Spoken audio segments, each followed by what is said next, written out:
Saudações, pessoal, estamos aqui em mais um episódio do Contexto Humanas. Eu sou o professor Mariano, estou aqui com meu amigo... Professor Cláudio Custódio e mais um tema pesado. Do momento e ao mesmo tempo atemporal, né? Verdade. E vamos trazer uma reflexão forte aí com relação à questão indígena, dos povos originários e especificamente do povo Yanomami. Com certeza. Esse é um tema que a gente traz com infelicidade, porque é um grande problema que está acontecendo, e ao mesmo tempo a gente se sente motivado, até porque somos professores fora desse podcast, temos contatos com vários alunos, trazer um pouquinho dessa reflexão muito importante para vocês. A gente vai organizar esse nosso bate-papo, estava conversando com o Claudinho aqui sobre a forma como a gente ia fazer. A gente vai usar a questão Yanomami como mote, vamos falar de alguns aspectos do que está acontecendo para esclarecer e refletir, e depois nós vamos tratar essa questão Yanomami como uma continuidade histórica de um problema que sempre aconteceu desde os primórdios da história do Brasil. Então a gente também tem uma perspectiva histórica para abordar hoje, até para dar mais sentido a essas questões.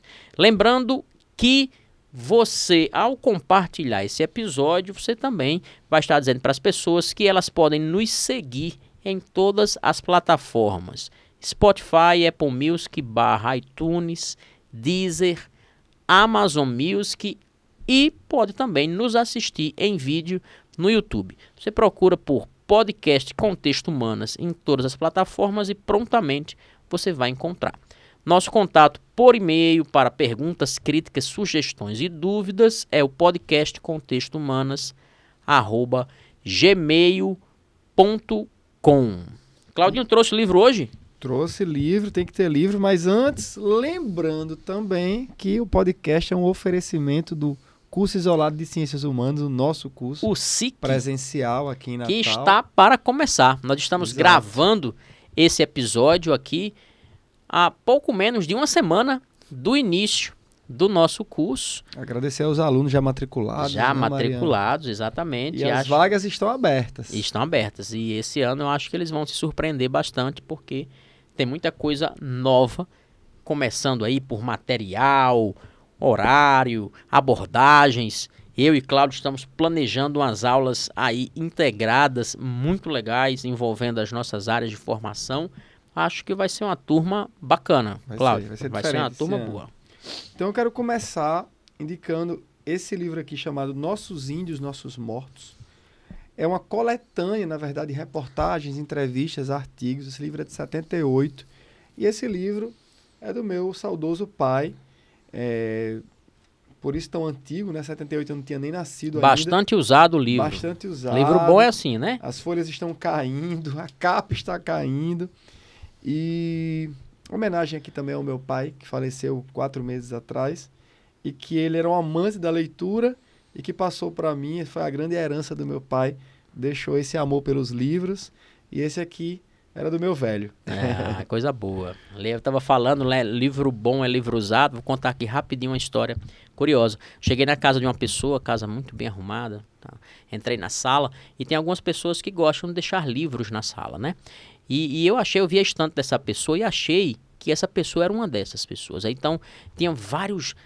Quando os livros estão organizadinhos assim, com as lombadas aparecendo assim, né? Aí tinha vários livros assim. Aí eu disse, nossa, esses livros têm uma aparência muito clássica. Aí eu fui lá, me dirigi para ver se era algum clássico antigo e tal. Mas aí vem a frustração. Quando eu puxei os livros, eram caixas vazias. Sabe aqueles livros que decora? Tem gente que tem umas caixas em formato de livro. Eu nunca tinha visto. Eu fiquei encucado com isso. Eu digo, mas onde essa sociedade burguesa vai chegar, né?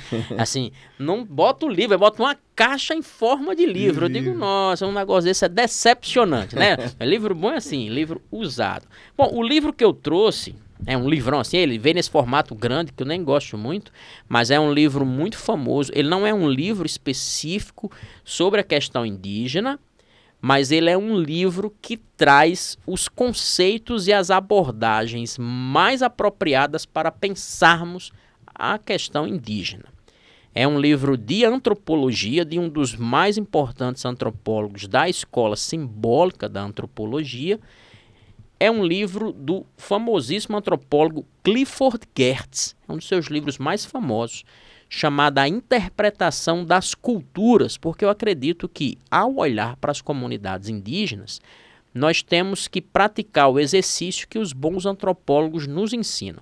Clifford Geertz, Claude Lévi-Strauss e outros grandes antropólogos, que é observar, fugindo dos etnocentrismos, praticar uma boa etnografia, praticar o exercício da alteridade, ter uma consciência relativista e entender de fato o que é uma interpretação cultural. Porque se a gente não fizer a interpretação cultural adequada, a gente vai estar praticando mais um julgamento indevido a respeito das culturas às quais nós vamos falar. O livro é esse. Vocês vão me desculpar que ele está com um rasgão aqui na capa, mas sabe por que foi isso? Quando esse livro chegou, eu estava tão ansioso por ele, que eu fui abrir a embalagem da Amazon com um estilete. E a abrir assim profundamente, ele rasgou aqui a capa. Mas tá bom, né? O que vale é que o conteúdo ficou intacto por dentro. Recomendo demais esse livro aqui. É isso, o episódio de hoje vai ser bem interessante e bem importante. Tem mais alguma coisa aí pra gente, Claudinho? Só para não ser injusto, o organizador é o Edilson Martins e a coletânea é organizada também pelo Pasquim. Lembra do Pasquim? Sim, lembro demais. Deu uma contribuição importantíssima também para o jornalismo. Isso. E para a crítica política social brasileira. Muito interessante. Esse aí eu nunca li. Vou me informar depois. É uma edição antiga, né? É uma edição clássica, bem antiga. Bastante. E o legal desse livro, Mariano, é que traz muito da dinâmica cultural indígena, né? Como esses povos, e ele fala de vários povos, como esses povos desenvolviam as suas relações com a natureza, né, os seus mitos. Inclusive vou trazer isso hoje também um pouco na nossa discussão. Tá ótimo. Então vamos embarcar em mais esse episódio. Estamos prontos, vamos lá. Vamos começar. Então, a gente teve a ideia de trazer esse tema para esse episódio, nosso quarto episódio, a questão indígena no Brasil, muito motivados pelas notícias, né, que estão aí chocando o Brasil, a sociedade brasileira, a respeito da questão dos Yanomami, do que está acontecendo na terra dos Yanomami. Que não é nenhuma novidade, mas que agora vem de uma forma muito avassaladora, né? Muito assustadora. E nessa era de informação muito veloz, as coisas chegam muito mais rapidamente do que há 40 anos atrás, 50 anos atrás, né? Então, Claudinho, o que é que você teria para dizer para a gente a respeito dessa questão Yanomami que está acontecendo, essa coisa terrível que está acontecendo lá? Então, Mariano, você já trouxe um ponto central. É um processo que já vem se arrastando há décadas, séculos, na verdade não só em relação aos Yanomami, mas com relação às diversas etnias indígenas que habitam o nosso país. Sim. E eu vou além, né, a América. E se você for analisar a África, o contexto africano, se você for para a Oceania, os aborígenes, né, na própria Austrália. Mas, bom, o foco é o nosso país e os Yanomami. E um ponto central na perspectiva do contexto atual é o avanço do garimpo nas terras Yanomami. Que evoluiu bastante, né, nesses últimos tempos. Você tem claramente 2 recortes temporais de avanço do garimpo em terras Yanomami dos anos... Aliás, eu vou inclusive alargar historicamente. Na história, 2 momentos são determinantes para o avanço do garimpo em terras Yanomami.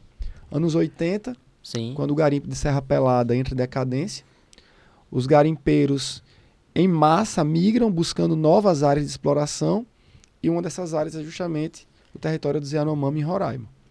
Então esse é um momento preocupante, é um momento de aumento de mortes, é um momento de violência, de conflito. É a maior terra indígena, não é, Cláudio? A terra dos Yanomami? Mariano, confesso que em termos de dado estatístico, eu tenho medo de errar, então não vou salvo engano, não vou arriscar. Se não for a maior, é uma das mas maiores. Mas chutaria que é. Chutaria que é sim. E ali tem uma peculiaridade, né? Tem índios isolados ainda na região. Sim. Além dos Yanomami, tem índios isolados. Mas voltando, o segundo momento histórico é o momento em que Bolsonaro chega ao poder. né? E é um pouco sacal ter que trazer mais uma vez Bolsonaro para a reflexão. Porque o discurso do Bolsonaro, em grande medida, contra a questão ambiental e contra a questão indígena, potencialmente favoreceu o garimpo. Perceba que é um discurso muito forte no período do regime militar.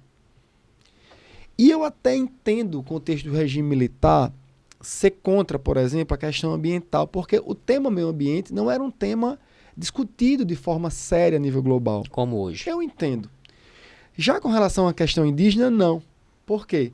Os irmãos Vilas Boas já tinham dado uma contribuição fortíssima numa perspectiva de como nós deveríamos conviver com os índios no Brasil, com as diversas nações indígenas.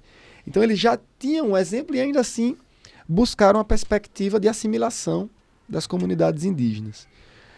Mas tudo bem, a gente ainda engole, mas aí vem Bolsonaro, no pleno século XXI, e vem com um discurso anti-indigenista, numa perspectiva de que a economia tem que avançar mesmo. Sim. E quando eu falo em economia, eu estou falando numa ação predatória sobre a floresta, e em especial no caso de Roraima, que é um estado muito isolado, o garimpo, a ação do garimpo. E se o governo, nos últimos 4 anos, claramente defendeu a ação do garimpo, obviamente ele defendeu a ação de um garimpo clandestino. E aí entra a dramaticidade de tudo. Porque na medida que o garimpo avançou de forma clandestina, ele vai ocupar áreas indígenas e essa ocupação vai resultar em uma catástrofe humanitária. E aí quais seriam os vilões do processo de morte sistemática e como alguns já vêm defendendo de genocídio? O uso do mercúrio, né, que é claro, é algo que a gente também discute há décadas em relação à contaminação dos rios, contaminação do solo, contaminação dos peixes que acabam entrando em contato com mercúrio, isso entra na cadeia alimentar. É um dos recursos da subsistência Yanomami, né? É a base proteica. É a base proteica. Então, eu cheguei a ler outro dia que 60% de algumas tribos estavam contaminadas com mercúrio, com níveis acima do permitido pela Organização Mundial de Saúde. Então, só aí eu já tenho um caso dramático, porque você tem um adoecimento da população adulta, que vão de dores de cabeça, sensibilidade no corpo, mal-estar, náusea, a crianças que vêm nascendo com deformidades físicas, com limitações cognitivas.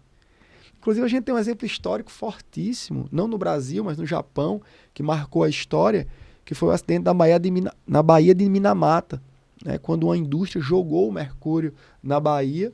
A galera consumia peixe, é tradição, né, naturalmente, né, japonesa, e isso acabou levando ao chamado mal de Minamata, que depois se descobriu, no início pensavam que era uma doença comum, mas depois descobriu-se que, na verdade, tinha a ver com o mercúrio, e aí foi um drama que o Japão viveu, porque uma geração inteira, e até hoje, na verdade, muitas pessoas nascem com problemas físicos, né, atrofia nas mãos, total retardo, mental, não sei se a palavra correta é essa, eu posso estar sendo politicamente incorreto com ainda. Atrofias, né, de vários tipos. É bem pesado. Então, quer dizer, nós temos exemplos no mundo e ainda assim o Brasil não assimila a coisa. E é importante frisar que, apesar de ter colocado que o governo Bolsonaro representou um retrocesso na causa Yanomami indígena de maneira geral, mas o governo PT, que esteve no poder ao longo de 3 governos e meio, poderia ter feito muito mais pela causa Yanomami, né? Poderia ter dado muito mais proteção. Se você observar a própria ação do governo Lula no momento, é de praticamente uma declaração de guerra. Ele deu carta branca ao ministro da Defesa para as Forças Armadas atuarem e o ministro ele declarou claramente que vai mesmo para o confronto. Agora imagine, Mariano, você de uma hora para outra retirar 20 mil brasileiros de uma área. Onde é que você vai colocar esse povo? Onde é que esse povo vai trabalhar? Potencialmente vai alimentar o narcotráfico. Sim. Potencialmente vai para outras áreas e vai entrar em confronto com outras comunidades indígenas. É uma ação do Estado que vai gerar um outro problema. Tem um potencial imenso para gerar mais polêmica, mais violência. A gente vai trazer depois outros casos, como o dos Cintas Largas, que gerou também genocídio, que gerou morte do lado dos garimpeiros também. Mas assim, o mercúrio é um ponto, né? E o trabalho de garimpo, que envolve desmatamento, e envolve muito buraco na hora que você começa a remover a terra e tal, gera muita retenção de água nesses buracos. E essa retenção de água potencializa a proliferação da malária. E aí a malária é o segundo ponto, após o mercúrio, no adoecimento da comunidade Yanomami, das comunidades, porque são várias comunidades, a reserva é imensa. Isso. E apesar deles terem uma resistência genética, né, ao longo de séculos, à malária, mas eles adoecem, eles ficam dias, semanas de cama, vomitando. Então o parasita limita totalmente aquela comunidade. Agora imagine, se nós temos uma comunidade que vive de um modelo de roça, dentro de uma dinâmica de agroflorestal, se você perde o tempo de colheita, o tempo de produção, você compromete, Mariano, metade do ano ou um ano inteiro de produção de alimento. Isso explica a desnutrição. O mercúrio, a malária, a desestruturação social que existe naquela comunidade. Você tem que considerar o ouvinte, né, que, poxa, eu recebi de um amigo e eu tenho certeza que ele não perguntou de má fé, assim, querendo ironizar. A pergunta dele foi, que inclusive meio que viralizou nas redes sociais. A pergunta foi, Claudinho, não é índio? Índio não vive da caça, da coleta e da pesca? Por que eles estão desnutridos? Sim, sim. Então, há justificativas. Inclusive, se o cara fizer um mínimo de exercício intelectual, ele vai pensar o seguinte, poxa, por que são só os Yanomami que estão morrendo, se eu sigo esse raciocínio, né, que índio caça, pesca e coleta? Por que são só os Yanomami que estão nessa situação? Aconteceu alguma coisa. Porque se no geral, como regra, todos os outros estão bem nutridos e só esses estão assim, aconteceu alguma coisa. Não é? É meio lógico. Sim. Mas, não o caso desse meu amigo, mas muitas pessoas agem de má fé. Né? Porque eles acabam... tem a pergunta ingênua e tem aquela que é, né, tendenciosa, é aquela pergunta capciosa. E no momento que a gente vem trazendo isso, né, no momento de muita belicosidade política, a pessoa é até desumana em questionar os próprios Yanomami só para proteger um discurso político. Sim. Né? É desumano. Totalmente desumano, é violento. Eu vi algumas montagens assim que era o Holocausto, os judeus esqueléticos, e você tinha os indígenas, a mesma condição física, as crianças. Então, são pontos importantes, sabe, Mariana? São questões pontuais, malária, mercúrio. Mas aí você entra já na pegada humana também, que aí a gente vai fazer um recorte histórico logo depois. Sim. Né? Acho que a gente já pode passar depois para você. A gente bate mais um papo aqui, mas depois a gente passa. E algo que vai ser muito repetitivo. A chegada do homem, eu vou chamar homem branco, né? Mas né, do brasileiro. E essa chegada, ela vai ser muito articulada dentro da prostituição. Então, chega lá o cara e diz, vou pagar aqui uma graninha para você e tal. Prostituição, com força. Aí você tem já aí doenças venéreas, que vão comprometer mais ainda a dinâmica daquela comunidade. Até pela questão mesmo, muitas vezes, da própria condição do corpo, em termos genéticos. Você tem o alcoolismo, porque o brasileiro, quando chega lá, chega com garrafa de cachaça, e aí o índio, ele acaba se deslumbrando com aquela dinâmica, é químico, né? Sim. É uma dependência química. Então, você junta prostituição, álcool, outros tipos de entorpecentes, porque um ponto importante também, aquela área é uma área de tráfico, é uma área que os próprios indígenas são cooptados também pelo trabalho, recebem mixaria, se submetem muitas vezes também ao tráfico, se submetem também ao garimpo, né? Então você tem uma situação catastrófica ali. E o resultado foi isso, né? Mais de 500 pessoas morreram recentemente. É terrível. 4 anos de descaso. E parece que quando veio à tona, quem está acompanhando essa questão já assim de perto, que já sabe dos problemas, que estuda isso, tem plena consciência da coisa que vem se desenrolando lá dentro há um tempo. Mas a impressão que eu tive é que grande parte da sociedade brasileira descobriu o problema agora. Então, as imagens que circulam na internet de crianças Yanomami em estado de desnutrição grave, as doenças, os números de mortes, chega a ser chocante. Dá aquela impressão de que, nossa, estava acontecendo uma coisa muito terrível e ninguém sabia disso. E agora essa coisa aparece. Só que não tem bem um agora, né? Agora a coisa se agravou a esse ponto, né? Mas estava lá atrás. Só para retomar um pouco isso que você falou, Cláudio, da desestruturação social. Isso é bem interessante porque essa é uma forma de raciocínio que a gente nas nossas aulas geralmente desenvolve, mas que, assim, o discurso comum, o discurso de rua, geralmente tem dificuldade de compreendê-lo. Porque o que a gente chama assim de essa desestruturação social? Nós estamos falando de uma minoria étnica que foi constituída historicamente. Minoria só esclarecendo, né? Porque também a gente precisa, às vezes, esclarecer o óbvio. Quando a gente usa o termo minoria nas ciências humanas, a gente não está falando quantitativamente, embora os indígenas sejam isso também. A gente está falando de minoria porque são os grupos que foram excluídos institucionalmente, são os grupos que sofreram processos de violência ao longo do tempo, que foram dominados por culturas que se colocaram sobre eles. No caso, a população indígena em geral. Mas isso que você estava falando assim, tem muito caso de alcoolismo, tem muita prostituição. Eu vi alguns casos de garimpeiros, né, assediando sexualmente meninas Yanomami, né, menores, por troca de ouro, ou dando ouro para o irmão mais velho, para ele trazer a irmã, para se deitar com um garimpeiro, coisas horrorosas. Aí é interessante a gente esclarecer, porque às vezes a pessoa que está vendo ou lendo uma matéria assim, pensa assim, mas se ele foi, então o problema é dele, por que ele aceitou o ouro? Não, mas não é assim que funciona.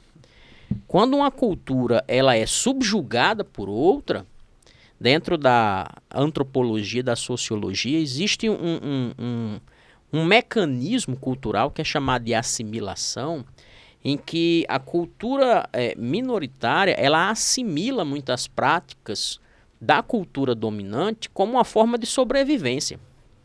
Isso aí você pode aplicar em vários casos. Isso aí também explica porque que alguns escravos aceitavam aqui no Brasil, né, as funções de capitão do mato para açoitar outros escravos. Aquilo também era uma estratégia de sobrevivência. Tema discutido no nosso primeiro episódio. Sim, inclusive. No primeiro episódio, claro. Então, assim, muitas vezes, para que aquelas pessoas possam sobreviver em uma situação de opressão constante, eles vão ter que, muitas vezes, reproduzir as práticas de quem está dominando, de quem está controlando os recursos e de quem está controlando as instituições. Então, isso também é uma forma de violência. Não é porque a menina aceitou o ouro que ela é culpada. Mas a culpa inicial é de quem corrompeu aquela estrutura social utilizando o ouro para comprar esse tipo de coisa. Então isso é bastante comum. Aí às vezes a notícia circula lá fora, na rua, as pessoas não interpretam direito, né? Acha que é apenas uma questão de culpa de um e de outro. Não, mas esse processo é longo, ele tem que ser avaliado de uma maneira, né, bastante peculiar, bastante particular. Mas é algo gravíssimo. E como você bem frisou, não é algo novo. Quando a gente olha para essa violência que está acontecendo contra a população Yanomami, a gente sabe que isso é resultado de um longuíssimo processo histórico que atravessou a história do país. Hoje a gente está falando desse grupo que também é um grupo linguístico, que é o Yanomami. Mas se você voltar alguns séculos, poderíamos estar falando dos Tupinambás. Se voltasse, poderíamos estar falando dos povos macrogês, caingangues, caiapós, bororós, né, potocudos e vários outros grupos que estavam por aí. Porque o Brasil sempre foi, nós sabemos disso, né, um território, mesmo antes do início da fundação do nosso país, habitado por milhões de pessoas que constituíam o que a gente chama de povos originários. Né? Os Yanomamis estão aí como a ponta mais atual desse tipo de violência. Eles foram um dos últimos a terem esse contato com o brasileiro. Né? Foi justamente nesse contexto que eu falei no início do garimpo de Serra Pelada. Foi assim, eles eram basicamente isolados ainda, foi quando houve o contato. Mariano, deixa eu aproveitar uma fala sua agora há pouco, dessa questão da assimilação. É algo também muito recorrente, sabe, que eu escuto quando eu trago o tema indígena para a sala de aula. Os alunos trazem assim, Professor, mas os índios, eles usam celular, tem os carro. Índios, eles usam internet, tem carro, tal. Eles usam armas de fogo. E eu costumo dizer assim, minha gente, mas você está confundindo o índio com gente burra. Né? O índio não é burro. Com certeza. Meu amigo, se ele pode caçar com arco e flecha, ele pode caçar com arma de fogo, ele vai caçar com arma de fogo. Lógico. Se ele pode estar numa canoa a remo, em uma voadeira, como se chama aquelas embarcações de estilo canoa lá, Sim. que tem um motor, ele vai estar na voadeira, amigo, com um motor lá de popa. Mas isso é muito óbvio. Eu dou aula, né? Nós trabalhamos com esse público Enem, né? Que faz Enem, vestibulares, um público adolescente, jovem adulto. E eu digo, meu amigo, do mesmo jeito que vocês querem ver lá o TikTok, muitas vezes o indígena também quer. Lógico. O jovem, ele também quer, ele também vai ter essa curiosidade. E outra, pessoal, vocês têm que considerar que a nível de Brasil, você tem um universo de indígenas que são isolados, que simplesmente não tiveram contato ainda, e o Estado brasileiro deixa eles à vontade com isso. Tá? Hoje a nossa política é nesse sentido, isso é importante ser frisado. E existem grupos que são totalmente assimilados, que são basicamente brasileiros, do ponto de vista cultural. Os povos tupis remanescentes, eles só falam português. Então, esse garoto lá, esse adolescente, ele vai querer a modernidade, digamos assim, tanto quanto você, que tem seus 18 anos. Eu também bato nessa tecla, sabe, Cláudio? No meu caso, na perspectiva mais histórica em sala de aula, eu fico comentando pro pessoal assim, eu disse, mas a gente tem que tirar da cabeça essa imagem do índio de zoológico. Que é o índio zoológico, é aquele que você quer dar um penacho na cabeça, uma tanguinha, entregar para ele um arco e flecha, né? Uma zarabatana e botar ele lá para eu ficar vendo. Mas isso, a questão do ser índio é uma etnia. Exato. Ou seja, eles são brasileiros a partir do momento que o Brasil se desenvolveu e de que a sociedade avançou sobre as terras deles. Então a gente não pode querer cobrar que essa população ela viva de uma maneira como vivia nos princípios do século XVI. É uma coisa até tosca de se imaginar, mas é porque a gente reproduz tanto. Eu acho que começa na infância. Quando a gente começa a reproduzir o dia do índio na escola, e a tia da escola bota a gente tudo de penacho na cabeça, pinta a cara, bota os meninos de cueca, né? Bota todo mundo lá. Eu digo, isso aí começa um processo de estereotipação, né? Da figura do índio.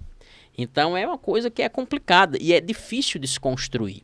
Muito. Aí quando assim, a pessoa mais jovem ou a pessoa desinformada sobre a questão indígena vê os indígenas envolvidos com tecnologias, vê os indígenas, né, desenvolvidos com algumas modernidades, estranho. Mas não eram índios? Né? Como se... Mas veja, isso ainda eu bato mais na tecla, porque a partir do momento que eu me incomodo com o fato de o indígena ele está se relacionando com algumas modernidades, vamos dizer assim, da sociedade branca desenvolvida, ora, eu estou olhando para ele como o olhar do colonizador. É uma coisa que não sai da nossa cabeça. Eu estou olhando para ele com o olhar do Pero Vaz de Caminha, né? do Pero de Magalhães Gandalfo, do Cabral. Eu estou olhando para ele com o olhar do colonizador, porque eu quero que ele seja aquela figura diferente de mim. Né? Eu não quero me envolver com ele, eu não quero me relacionar com ele, eu quero ele distante para mostrar. Olha lá o índio, né? De tanguinha, de penacho, é uma coisa complicada. A própria aparência física. Sim. Aquela coisa de que o índio ele tem que ter aquele cabelinho lisinho, a estatura mediana para baixa, poucos pelos no corpo, olhinho puxadinho. Não, pessoal. A gente está falando de um país que passou por um processo de miscigenação histórica que você vai entrar numa reserva indígena que já é demarcada e você vai ter um índio galeguinho de zóio azul. E eu não estou exagerando, não. Estou falando de fato. De fato.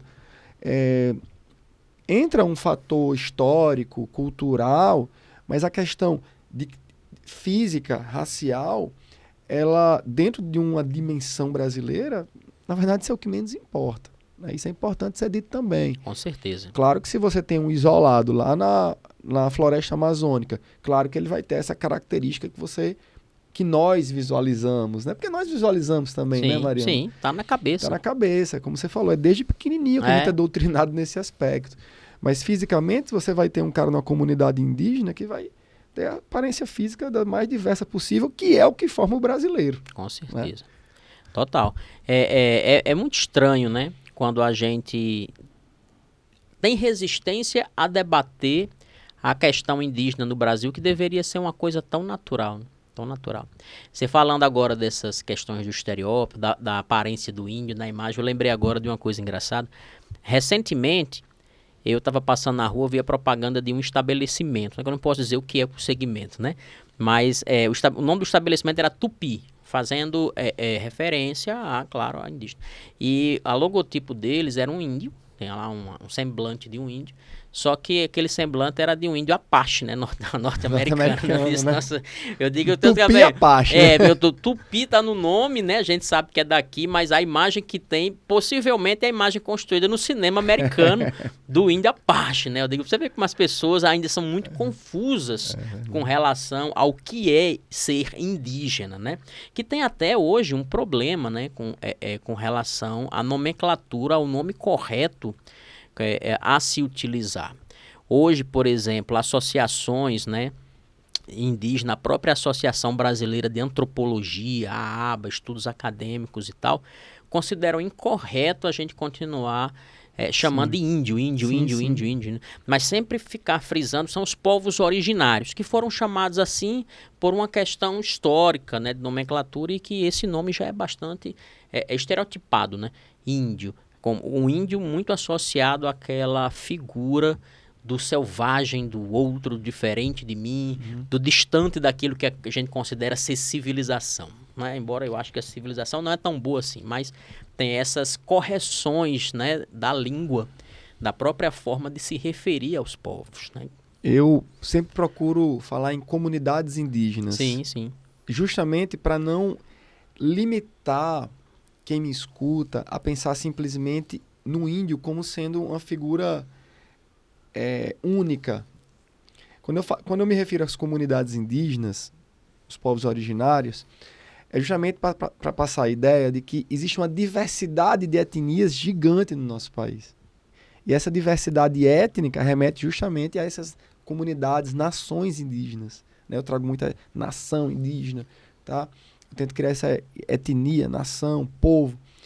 E ainda assim os alunos têm muita dificuldade. No geral, as pessoas têm muita dificuldade de compreender isso. Eles realmente ainda se prendem muito a isso, Mariana, essa generalização. Como se todos fossem iguais, como se todos tivessem a mesma cultura e por aí vai. Quando uma diversidade étnica, cultural até, ela é muito homogeneizada numa visão, é o primeiro sinal de que há um forte preconceito na sociedade contra aquelas etnias, né? Acontecem com os africanos também.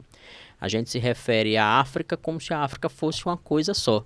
Mesma coisa quando a gente se refere aos povos indígenas ou originários do Brasil, a gente imagina que é uma grande nação indígena única, né? Como se fosse uma única tribo gigantesca e todos eles fazem parte da mesma sociedade. Isso é uma coisa que a gente até luta um pouco para desconstruir, né, nas nossas aulas, porque é difícil desconstruir essas visões. Mas é difícil e ao mesmo tempo satisfatório, porque pelo menos eu me sinto, quando eu estou fazendo esse tipo de trabalho, contribuindo de uma forma muito útil, né, para a formação daqueles estudantes, porque é uma coisa com a qual ele vai lidar na sua própria sociedade, né? Nós não estamos falando de uma coisa tão distante. Eu diria mais. A ignorância, de maneira geral, ela gera isso a nível de Brasil, a nível de brasileiros, né? A forma como se vê o Nordeste, por parte da comunidade do Sul e Sudeste, é muito nesse sentido também, né? De colocar o Nordeste como um cara que passa fome, passa sede, é o sertão, é o gado morrendo, né? E aí a questão do migrante, e aí eles englobam o nordestino no pacote de pobreza e por aí vai. Esses estereótipos são muito difíceis de desconstruir. E interessante que eles são construídos a partir de vários canais, né? E nunca de um canal só. Tem uma cultura toda que vai construindo aos poucos essa imagem. E isso é bizarro em um tempo que a gente tem tanta informação, né? Tanta mobilidade espacial. Exatamente. Ainda assim há ignorância. Mas acho que a maior prova de que a pessoa se manter ignorante é uma escolha, né? Mas é como diria o Humberto Eco, né? O saudoso, que ele falava que a sociedade da informação não é sinônimo da sociedade do conhecimento, né? Ele falava assim, ele dizia, houve uma época em que nós realmente morríamos por falta da informação correta. E é curioso é que hoje a gente pode continuar morrendo por causa da informação, mas afogado com ela. Porque a gente não sabe o que fazer, né, com ela muitas vezes. Então ele tinha essa sacada que eu achava muito genial. Mas, Claudinho, voltando aqui à nossa questão indígena, como a gente estava discutindo aqui, né, o processo é longo. Veja, eu não vou fazer aqui aquele papel do professor de história antigo, tradicional, que falava assim, era uma vez lá atrás, né? Vamos remontar o processo, não. Mas a gente precisa dar um passinho atrás para entender um pouco que, como essa questão Yanomami, que foi assim o mote inicial desse episódio, ele é uma continuidade de um processo de violência que aconteceu há muito tempo. Sim. Se não com os Yanomamis há muitos séculos, mas com grupos que se assemelhavam a eles nessa condição. Porque, veja, quando os portugueses chegaram a essa terra, a partir de 1500, né, na fatídica data de 1500, estima-se que havia aqui, no que hoje é o território do Brasil, território brasileiro, entre 8 e 9 milhões de pessoas. É bastante gente, se você considerar que a gente está falando do último ano do século XV e dos princípios do século XVI. É óbvio que quando se chegou, não se sabia da dimensão disso tudo, né? Mas se encontrou muita gente que aqui estava, né? Nesse caso, a gente está falando dos povos tupinambás, que são os primeiros que tiveram contato ali com os portugueses e que hoje são os que mais assimilaram, por questões históricas óbvias, a cultura dominante que os subjugou. A gente até comentou há pouco que, diferente dos Yanomami, que foram assim os últimos, vamos chamar assim, desse grupo linguístico indígena originário, né, que entrou em contato com o homem branco lá, questão do garimpo, os tupis foram os primeiros aqui dentro do território brasileiro. Então hoje eles só falam português, tem seus resquícios, etc. Diferente até dos macro-Gs que estão na parte mais central do território, né? Mas, como eu falo, esse povo que aqui estava, ele acolheu esse invasor. Eu costumo dizer nas aulas que os europeus, eles não descobriram nada. Porque não existia um pano cobrindo o Brasil. Ele falou, descobriu o Brasil. Não, isso não há um descobrimento. O termo correto é invasão. Uhum. Se você adotar a ótica indígena, eu tenho lá milhões de pessoas que estão recebendo invasores. E o curioso é que, pelos relatos, se mostra que quando os portugueses atracavam na costa, os portugueses eles estavam ou doentes ou famintos.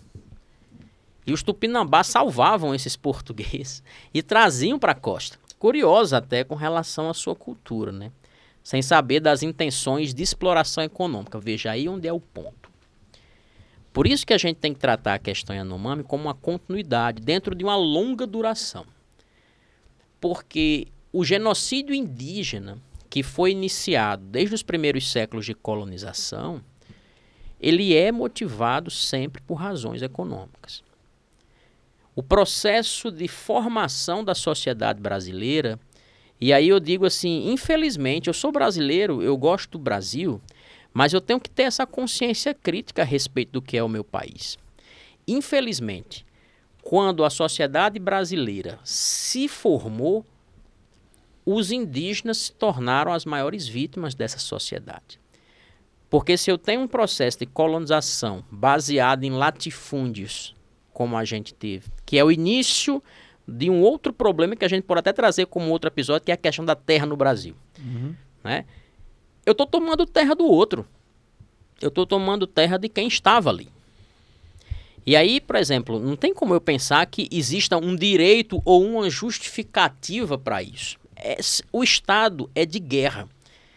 Existe um permanente estado de guerra entre comunidades indígenas brasileiras, no passado ou no presente, e vamos utilizar esse termo, e o homem branco que não cansa de explorar suas terras por dinheiro, por recurso econômico, por interesse econômico.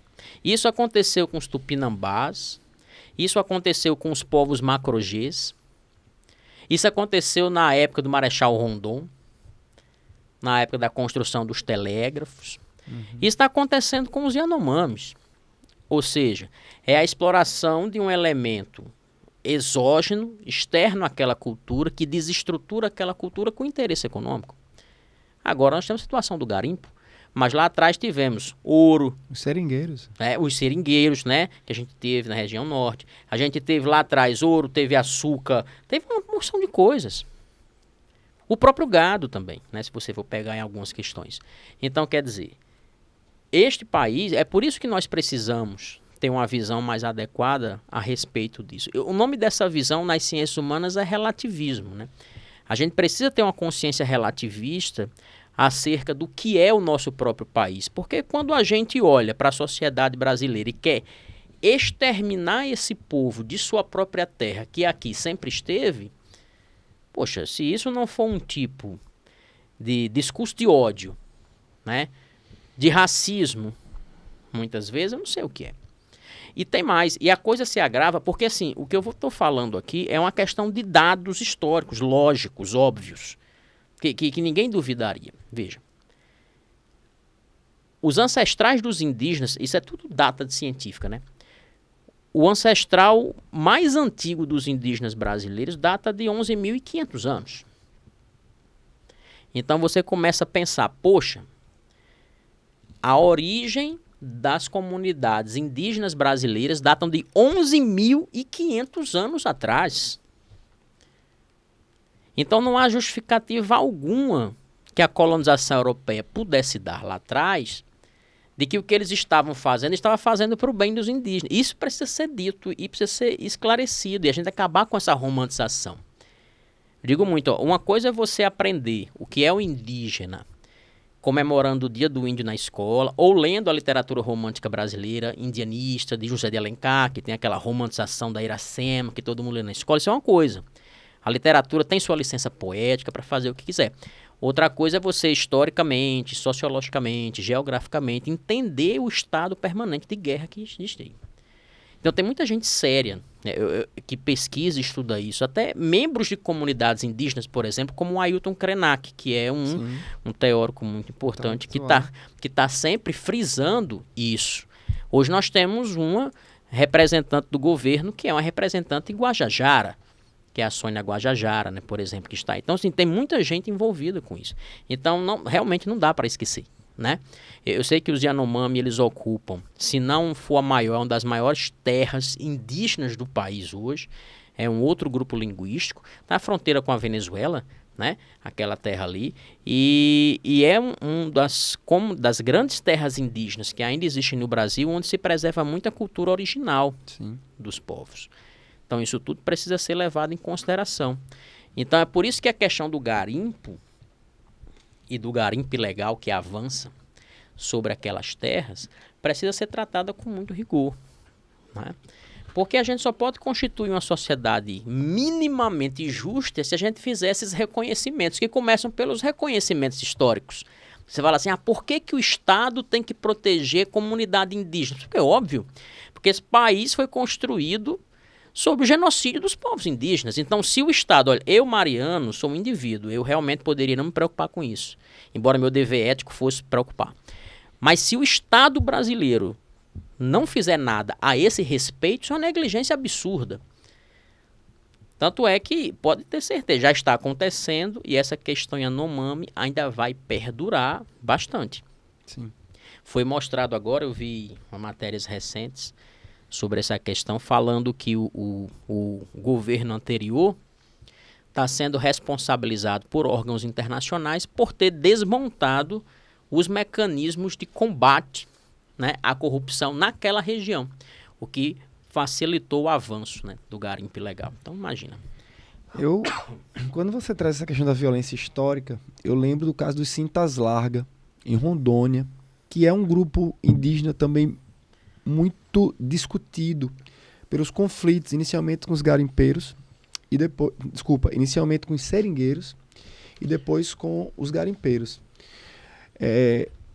tem um caso, Mariano, não sei se você conhece esse caso, mas ele é muito marcante na história. É tanto que mudou a política dos anos 60 para cá, quando o Serviço de Proteção ao Índio foi extinto e foi criado a FUNAI, a Fundação Nacional do Índio. Então, em 1963, ocorreu o massacre do Paralelo 11. Sim. Esse massacre resultou na morte de 3.500 índios cintas largas no estado de Rondônia. Na região, tinham índios isolados também, que não tinham tido contato também.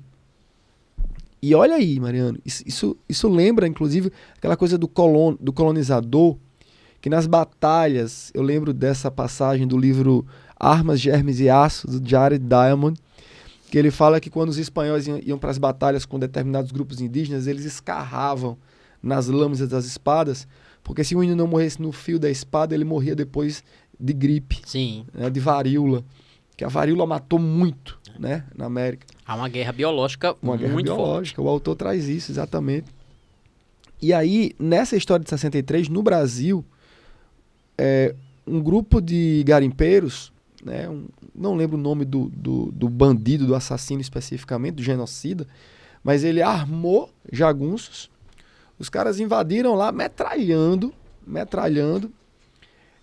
Tem uma história específica que eles dão um tiro na cabeça de uma criança, de um bebê, penduram a mãe do bebê, inclusive existe essa foto da mãe sendo cortada ao meio.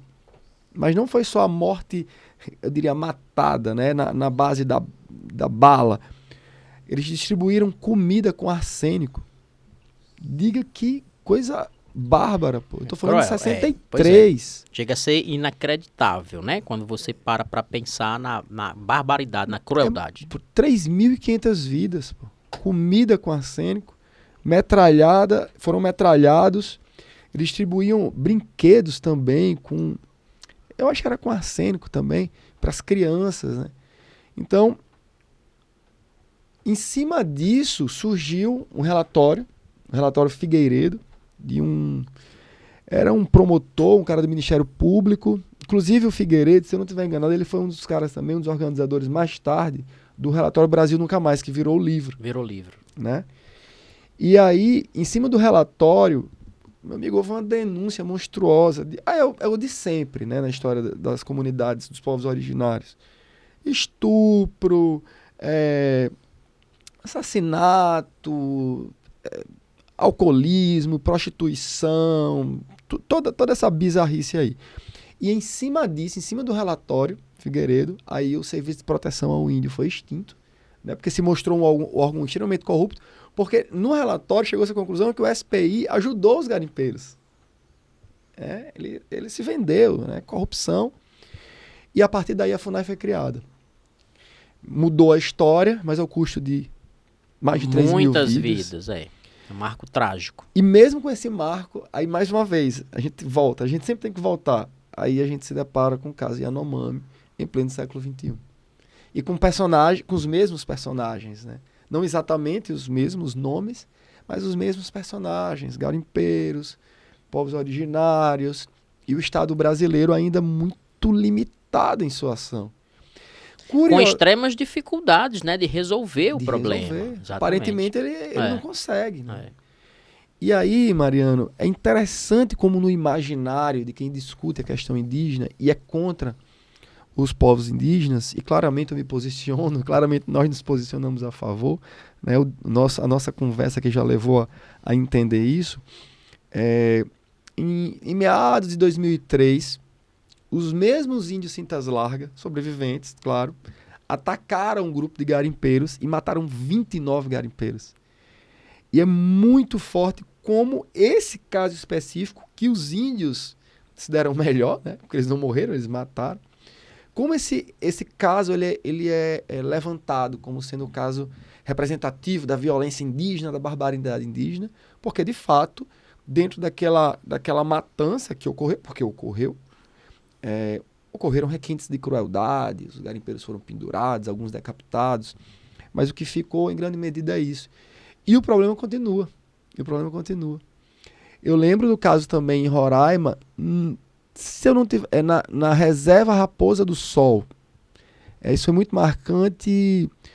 governo FHC, né, quando o governo FHC toma a decisão de criar a reserva, de demarcar a reserva, e era uma área que tinha vários latifúndios, e aí surge um conflito com os produtores de arroz da reserva Raposa Serra do Sol. Posso estar errando o nome, mas é mais ou menos isso.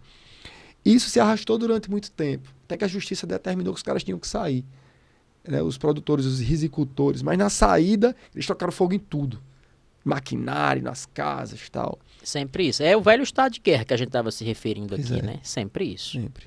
E lembrando que a ação do IBAMA, que atua na região, da FUNAI, que atua na região, para coibir os crimes praticados pelos garimpeiros, também tem um modus operandi também curioso, né? Que é o quê? Quando eles apreendem, eles tocam fogo em tudo também. Pode ter, meu amigo, avião, pode ter carro, cabana, moto, eles queimam tudo. Coincidentemente, a gente até tentou trazer ele para cá, né? Um amigo que é do ICMBio, perguntando, poxa, não vou falar o nome dele não, né? Fulaninho, por que o ICMBio e tal, vocês não recolhem material para fazer um leilão, para captar recursos e tal? Eles, Claudinho, não compensa, a gente tá no meio da floresta. Imagina você tirar no meio da floresta um carro, sei lá. Não existe isso, né? Motosserra, tal. Não compensa, se destrói tudo. Acaba, então, realmente, é uma guerra. O Brasil vive uma guerra na região norte. E essa coisa que acontece hoje com os Yanomami, que eu estava vendo lá as notícias da operação, né, que vai ser bem demorada, a intenção é tirar entre 20 e 30 mil garimpeiros e suas estruturas, né? Agora você imagina como é que isso vai acontecer, porque eu estava dando uma olhada nas cifras movimentadas pela evolução do garimpo, é uma coisa absurda, né, de dinheiro. É muito, muito dinheiro envolvido ali naquelas terras, né? Então, assim, é dinheiro para você destruir, de fato, aquela cultura inteira, né? Então, é isso, Claudinho. É uma situação lamentável que continua acontecendo no Brasil. Agora, a gente precisa de uma lição. O brasileiro, ele precisa, de uma vez por todas, eu não sei se isso vai ser possível, mas vai continuar sendo uma necessidade. Entender de uma vez por todas que a relação entre passado e presente é muito mais importante do que um parágrafo num livro de história que você lê lá para fazer uma prova na escola. Você só compreende de fato a gravidade do que está acontecendo com os Yanomami se você tem a mínima noção do peso histórico que isso tem. Ou do porquê que isso é tão absurdo. Se você é uma pessoa completamente alienada com relação ao passado... Muitos são. E muitos são. Esse é o nosso grande problema. Nós somos muito imediatistas, né, enquanto sociedade. Só enxergo o hoje, as razões do hoje, como se o hoje não fosse uma consequência do ontem. Se você é completamente alienado com relação ao passado, você tende a não compreender ou a diminuir muito a gravidade desse tipo de problema. A falta de empatia é absurda. Total. Né? É absurda. Total. Então, é necessário. Tem alguns países que são mais resolvidos com isso do que outros, né? Eu vejo que a sociedade brasileira ela sofre de um problema gravíssimo, né? Que é exatamente essa alienação com relação ao passado. Porque isso leva a não compreender por que o Estado tem que desenvolver algumas políticas públicas em defesa de alguns setores da sociedade. Porque as razões para que essas políticas existam são históricas. Então, se eu sou alienado com relação a isso, eu não posso compreender. Porque as pessoas opinar também, né, Maria? Pois é. E as pessoas ficam se perguntando, mas Yanomami, por que tem que defender esse povo? Por que isso? Por que isso? É como você está falando, as pessoas ficam, né, na ingenuidade uns e outros na maldade, né? Assim, por que o Estado tem que defender isso? Não são índios, eles que se viram. Não, peraí, mas não é assim. A gente está vivendo um processo longo e o Brasil não é velho. Comparado com outros países, o Brasil é novo. É um país novo, né? Nós temos alguns séculos de história. Isso, como um processo histórico, é muito pouco. E a gente continua dizimando os povos indígenas. A própria forma como muitas vezes as comunidades elas foram retiradas dos seus locais de vida. Porque, para quem não sabe nada, né? Para quem nunca leu nada sobre os povos originários, imagine o seguinte. Você vive na beira de um rio, você tem sua comunidade, que se relaciona com outras comunidades próximas. E aí você tem um mito de criação relacionado àquele rio ali, né, com alguma expressão indígena. E você vive do rio, você pesca no rio. O peixe lá que depois vai estar com mercúrio. Com mercúrio. Né? E um belo dia o governo chega e diz, olha, eu preciso da sua área porque eu vou construir uma hidrelétrica. E claro, eu não vou dizer que o Brasil não precisa de hidrelétricas, jamais.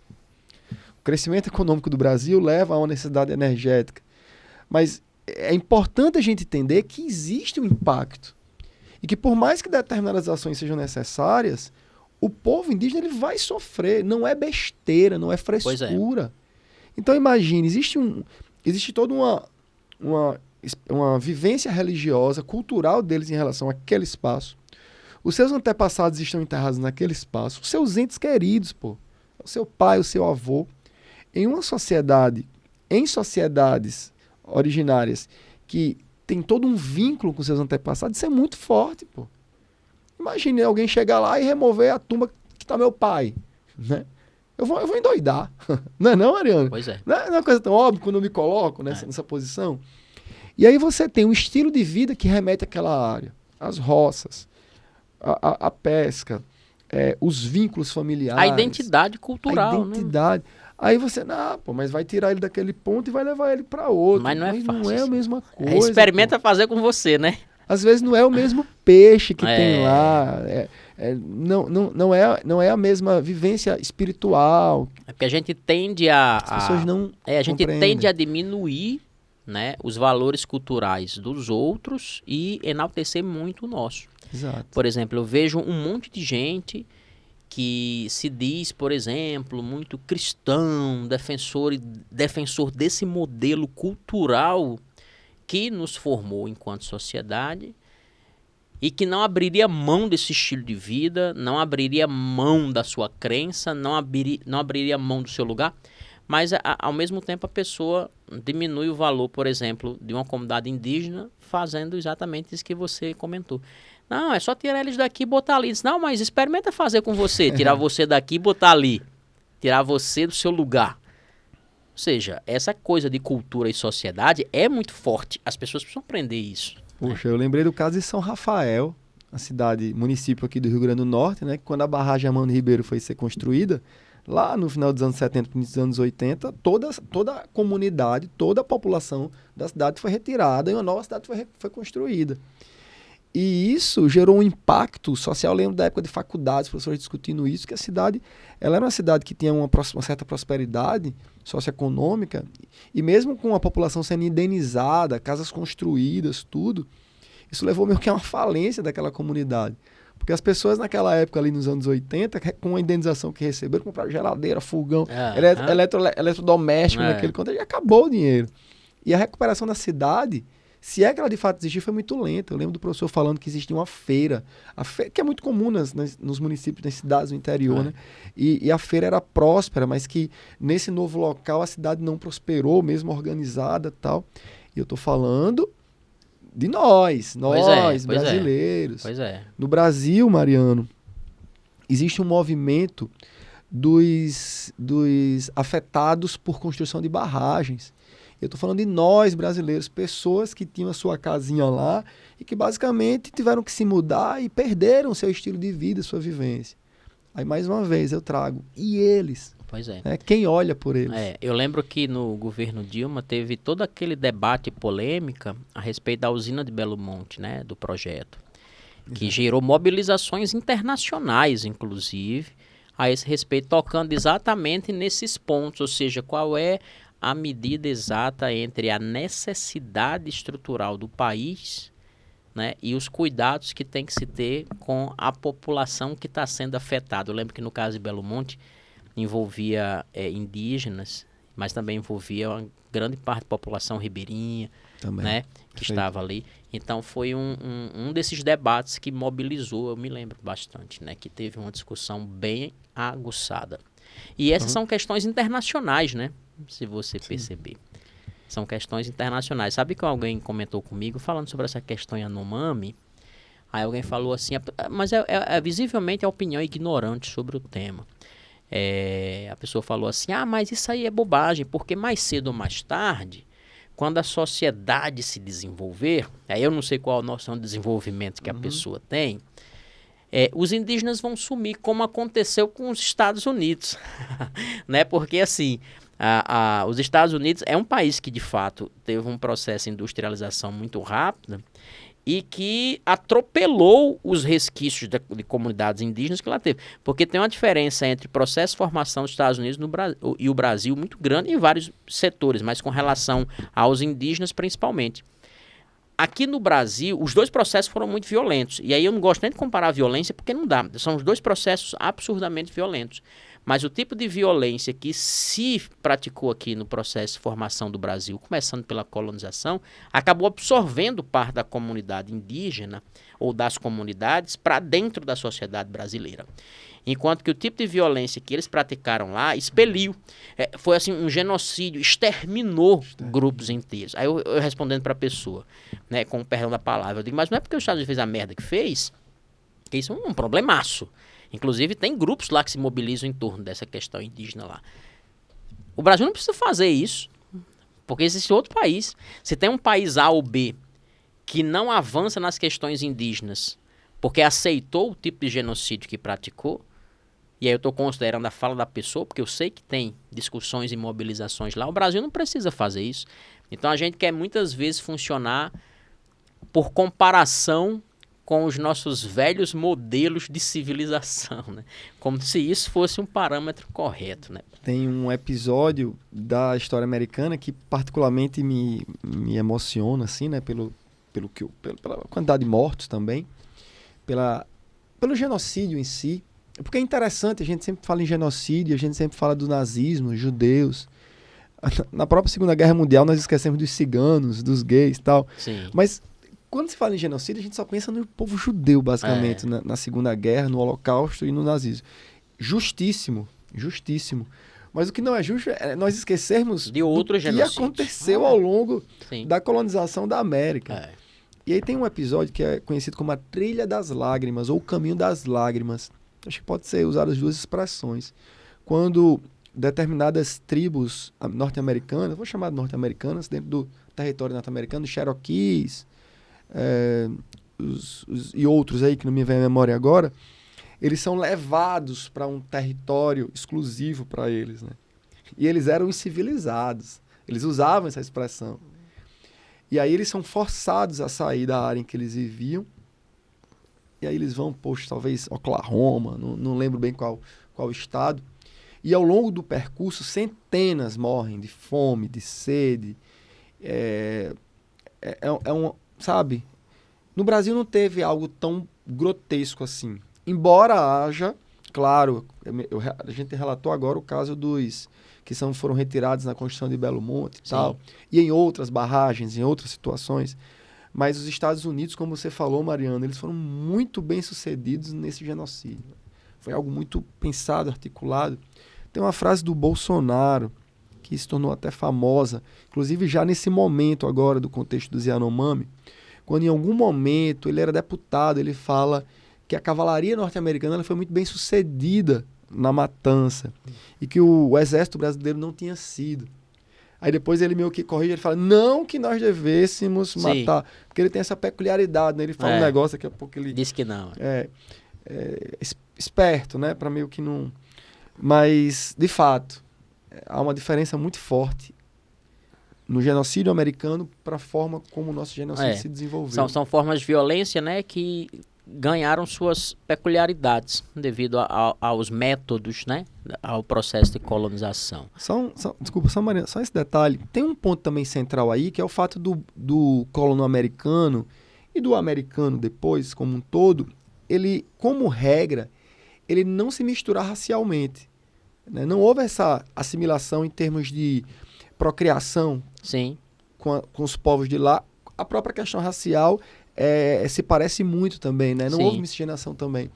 Enquanto que aqui no Brasil, não, né? O nosso colono, independente de ser o português inicialmente ou depois o bandeirante, ele estuprava, ele se relacionava, se não fosse a força, fosse consensual, mas não tinha isso não. E ele ia tendo filho e ele assumia os filhos também. Tanto com os negros também da mesma forma.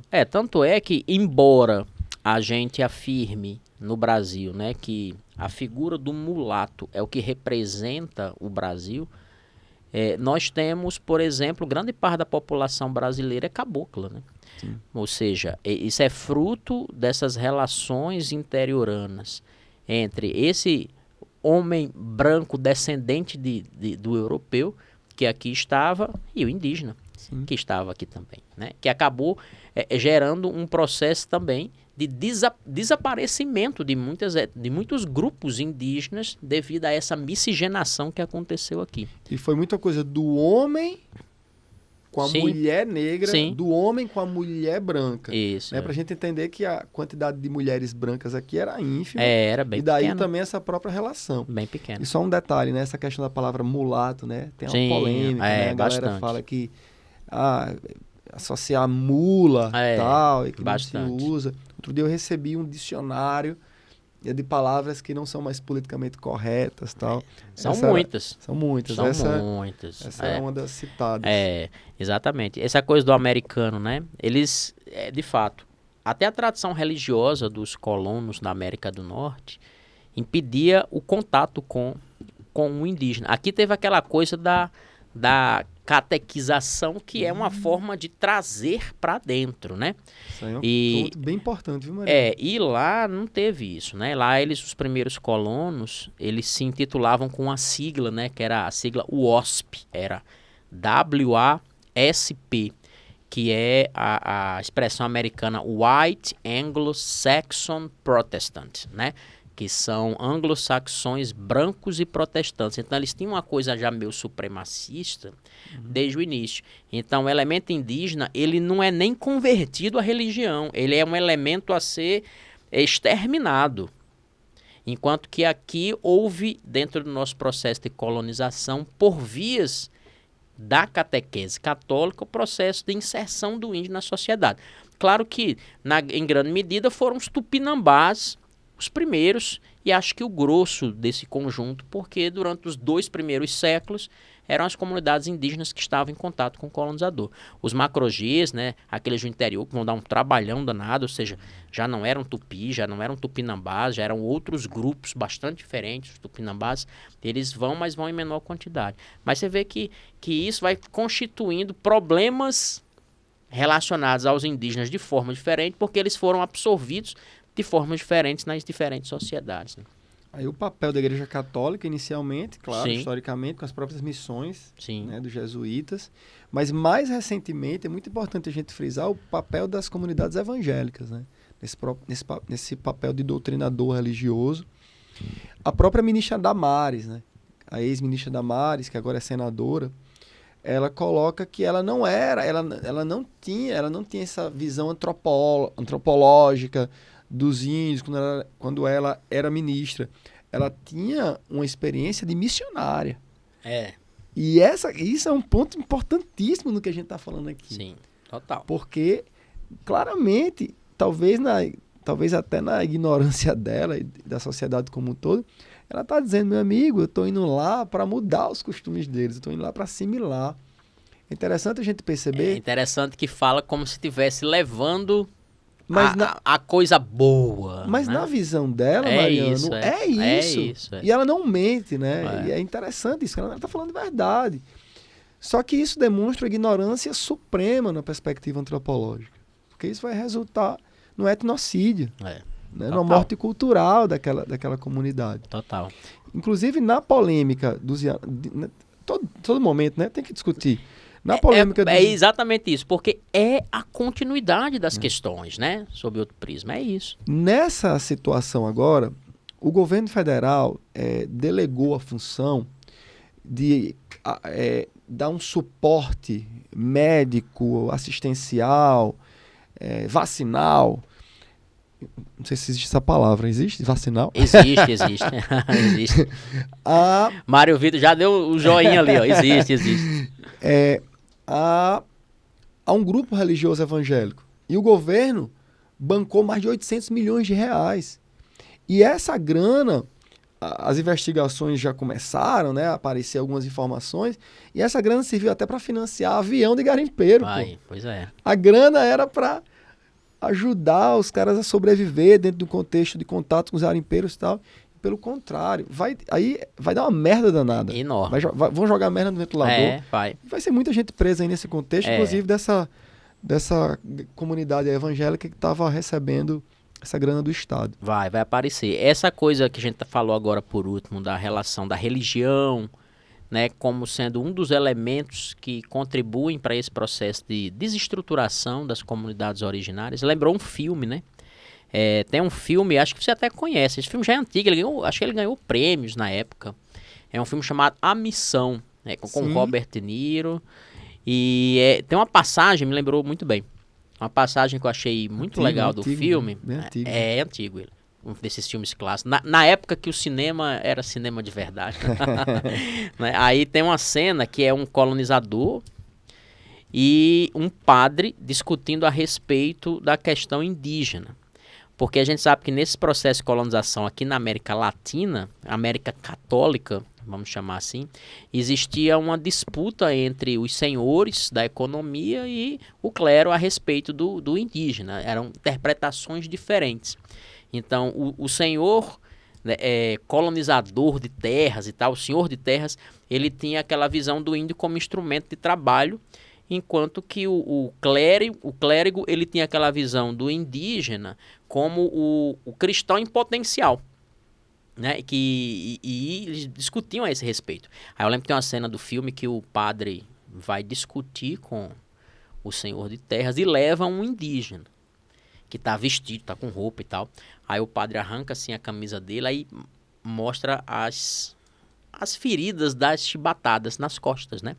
Aí ele diz assim, olha, tá vendo o que você está fazendo com essa criatura? Essa é uma criatura de Deus e você chicoteou ele. É isso que você está fazendo com os povos dessa terra? Aí o senhor responde para ele, foi isso que eu achei bem legal, responde assim para o clérigo dizendo assim, mas padre, o que são umas chicotadas perto do Satanás e do medo do fogo do inferno que você apresenta para essa criatura todos os dias, né? Ou seja, então, é um debate, ou seja, o índio ele está sendo violentado de todas as frentes. Que eu achei interessante isso porque o filme ele não direcionou, né, a interpretação para um dos lados. Ele mostrou que a grande vítima desse processo, seja pelo discurso religioso ou pelo discurso econômico, é o indígena. Uhum. Ele está sendo violentado de todas as maneiras. Então, essas coisas acontecem ainda hoje. Quando a pessoa fala assim, não, vamos levar a verdade do cristianismo para mim, o cara não é essa a verdade a dele. Né? Custa muito isso. É isso que eu sempre friso. Estudar ciências humanas é um exercício importante, porque ele é um exercício de ampliação dos horizontes. Você passa a aprender que existem muitas verdades no mundo, que o mundo é muito grande, que a sua verdade foi só mais uma daquelas que foi construída e que você acredita nela, porque você nasceu em uma dada cultura e não em outra. Então é preciso respeitar, é preciso ter essa visão relativista. Embora a gente nunca vá ser como o outro, a gente nunca vai ser um Yanomami, né? A gente nunca vai estar naquela terra, mas o exercício intelectual e humano que a gente tem que fazer para se colocar no papel do outro é urgente. É fazer o exercício da alteridade. Esse que eu apresentei no início desse episódio, né, esse antropólogo Clifford Geertz, nesse mesmo livro aqui, A Interpretação da Cultura, das Culturas, ele fala uma coisa interessante. Ele fala assim, cultura é uma possibilidade de viver uma única vida, né, quando se existe milhões delas como possibilidades. Ou seja, então, é aquela coisa, eu só enxergo o mundo e as minhas verdades de acordo com as lentes que botaram na minha cara para enxergar a realidade. Né? E é isso que falta muito para a gente compreender questões tão sensíveis como essa questão dos povos indígenas, dos povos originários aqui no Brasil. Sim. É isso. Quando você traz essa interação, né, de nós brasileiros com os povos originários, Às vezes, Mariano, são ações tão pontuais do Estado, mas que trazem uma consequência tão desastrosa. Algo que me vem muito à memória também nessa interação é a construção de estradas. Muitas vezes uma estrada que passa ali, lá no Mato Grosso, ou lá no Tocantins, ou no Pará, que passa por próximo, ou no que se transformou uma reserva indígena, meu amigo, isso gera um contato de pessoas, muitas vezes de má fé, que vão inserir temas que a gente já trouxe aqui, né, como o álcool, a droga e a prostituição, e isso para aquela comunidade ali é o fim, muitas vezes. Né? Sem dúvidas. É pontual, é uma hidrelétrica, é uma estrada. Mas assim, eu volto a frisar, a gente não é que nós sejamos contra o progresso de forma alguma. Né? É mais uma perspectiva de respeito, de ter um mínimo de sentido de dizer, olha, eles têm o direito de estar lá, mas eu quero energia elétrica, pois é. Eu quero estradas, mas como esses projetos podem ser feitos? Muitas vezes eu tenho a sensação de que, a sensação não, de fato é assim, tudo é feito sem levar em conta esses povos. Isso foi sempre na história e ainda é assim. É a pior, eu costumo repetir uma frase em sala, quando eu estou falando sobre os povos indígenas numa perspectiva histórica, que eu digo sempre, a pior coisa, eu não concordo com essa ideia, e é incorreta ela, de que os povos indígenas são os primeiros brasileiros. Eles não são os primeiros brasileiros. O Brasil é fruto de uma violência. Sim. Eu digo, a pior coisa que podia ter acontecido para os povos indígenas chama-se Brasil. Isso aí para eles foi terrível, horrível. Eles não pediram por isso. Então a gente tem que assim, desmistificar e quebrar esse invólucro romântico que a gente aprendeu a ver a história. Os índios são os primeiros brasileiros. São nada. Eles não são os primeiros brasileiros de nada. Eles não tinham nem sentimento de país, nem de grande sociedade. Os próprios tupinambás, que são os primeiros que vão entrar em contato com os colonizadores, muitas vezes as pessoas acham que eles eram uma grande nação, uma grande tribo. Não era. Eles eram tribos inimigas umas das outras. Tinham centenas e centenas de tribos diferentes que existem lá. Então, é um universo muito complexo que a gente tem dificuldade de entender. Então, tem que quebrar muito isso. O Brasil foi péssimo e parece, observando o caso dos Yanomami, que continua sendo uma péssima ideia para as comunidades originárias que tentam sobreviver aqui, de alguma maneira. O Rio Grande do Norte conseguiu ser pior que o Brasil, né? O Rio Grande do Norte não tem demarcação de terra. Posso estar enganado se tem alguma específica, mas até onde eu sei não tem demarcação oficial aqui. Existem estudos. Tem um pessoal. Grupos, isso, mas demarcação oficial, que eu saiba, não. E o Piauí também. O Piauí, certeza. O Rio Grande do Norte, se tiver uma reserva mais demarcada mesmo, com a certeza que não. Isso mostra claramente como o nível de violência no estado foi brutal. É alto.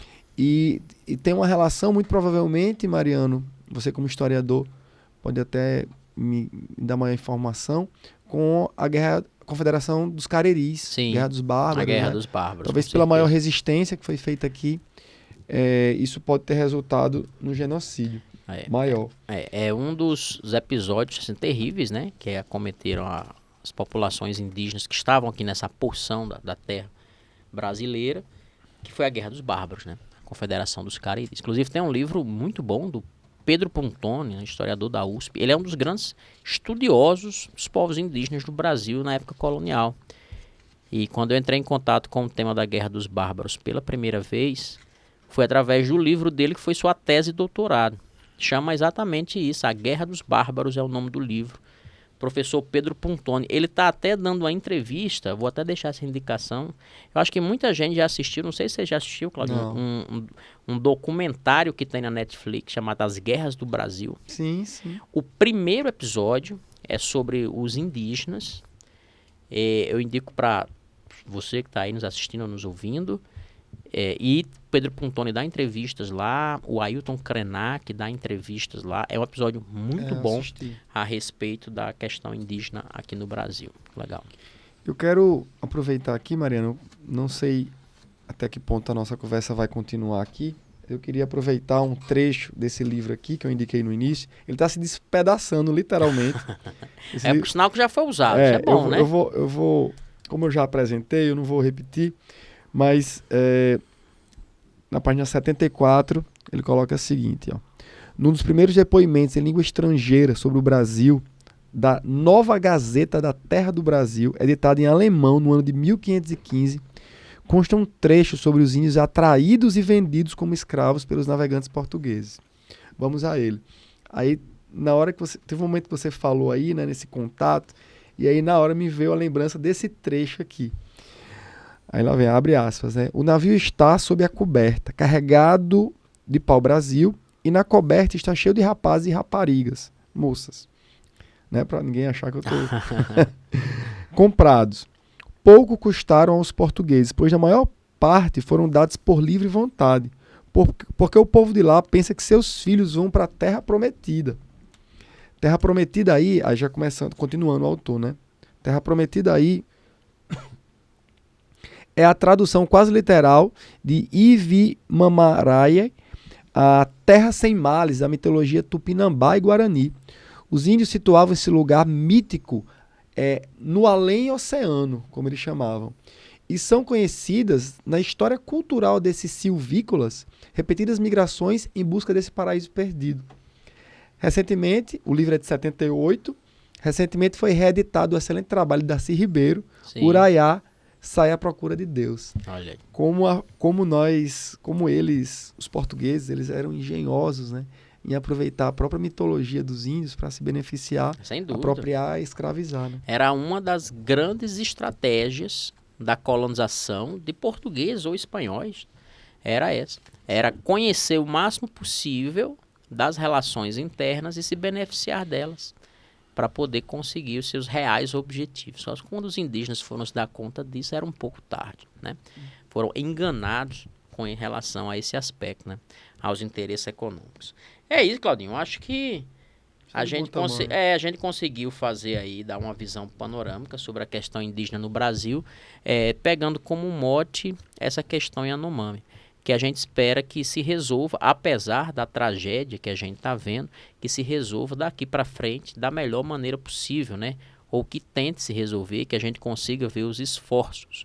E a gente espera também com esse episódio que quem nos ouviu aí, quem nos assistiu, possa pensar com um pouco mais de cuidado a respeito dessas populações indígenas, desses povos originários do Brasil, que são muito importantes para a constituição da nossa sociedade. Mais conhecimento sempre, a voz está acabando o dia inteiro dando aula. É assim. Mais conhecimento sempre, mais sensibilidade sempre ao tema, e que a gente possa mudar essa forma de pensar os povos originários, né? Acho que essas podem ser as palavras finais e ideais para a realidade do nosso país e para o futuro dos povos originários. Com certeza. Caso vocês queiram enviar comentários, dúvidas, sugestões, vocês podem enviar diretamente para o nosso e-mail, né, que é o podcastcontextohumanas@gmail.com, que a gente vai estar sempre fazendo uma reunião de comentários, de sugestões, de críticas e sempre interagindo com elas na abertura de cada episódio. É isso, acho que fechamos bem, né?